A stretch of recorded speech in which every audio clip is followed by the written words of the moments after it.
வேலூர் மாவட்டம் காட்பாடியில் உள்ள விஐடி பல்கலைக்கழகத்தில் நாவலர் செழியன் அறக்கட்டளை மற்றும் பாவேந்தர் பாரதிதாசன் தமிழ் இலக்கிய மன்றம் இணைந்து தந்தை பெரியார் மற்றும் பேரறிஞர் அண்ணா நினைவு சொற்பொழிவு நடைபெற்றது.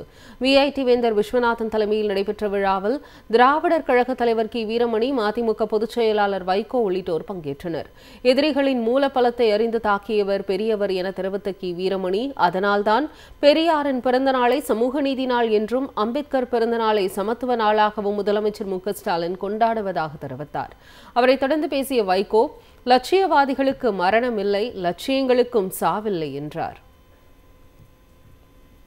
பெரியாரின் போர்முறை தனித்த போர்முறை.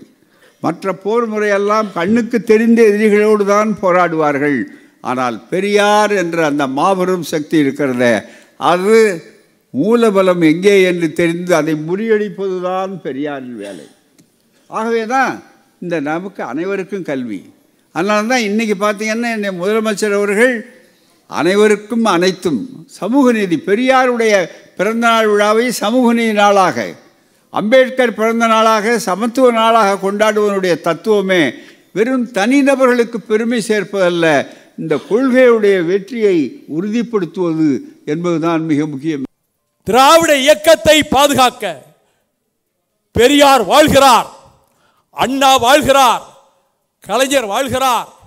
லட்சியவாதிகளுக்கு மரணமில்லை, லட்சியங்களுக்கும் சாவில்லை என்ற வகையில் அவற்றை நிலைநாட்டுவதற்காகத்தான் இருக்கிற திராவிட இயக்கத்துக்கு பக்கபலமாக எப்படி அண்ணன் வீரமணி அவர்கள் அரணாக திகழ்கிறாரோ, ஆலோசகராக திகழ்கிறாரோ, வழிகாட்டியாக ஜொலிக்கிறாரோ, அதை போல உங்களால் வர்ணிக்கப்பட்ட போர்வாளும் நாங்களும் என்றைக்கும் திராவிட இயக்கத்தை பாதுகாக்கின்றவர்களாக, உண்மையான திராவிட இயக்கமாக திகழ்கிற இன்றைய ஆட்சியின் பாதுகாவலர்களாக நாங்கள் என்றைக்கும் இருப்போம்.